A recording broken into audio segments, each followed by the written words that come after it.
بسم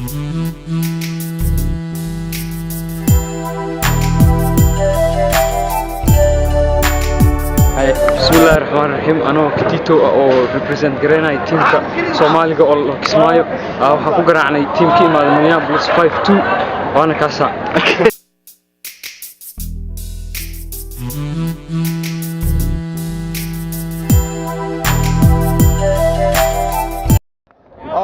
Our team is youngsters.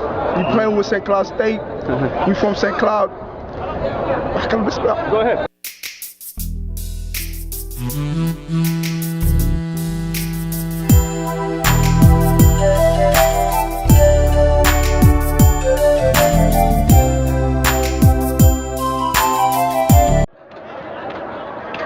kooxda la ciyaarno waxaan lahayd Elman FC ilaa hadda uma jeedno wax muuqaal ayaga teamkeena waxa lahaa Torabora waa dhalinyaro ka imaada Wilmer iyo qaar joogta Cloud anigana waxa Cusmaan ee kaftankooda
anako youngster maxaa ka imaanay St. Cloud ka imaanay maxaa u dhacinaa team dhahayo SCU oo dimirid like waa ka qaadana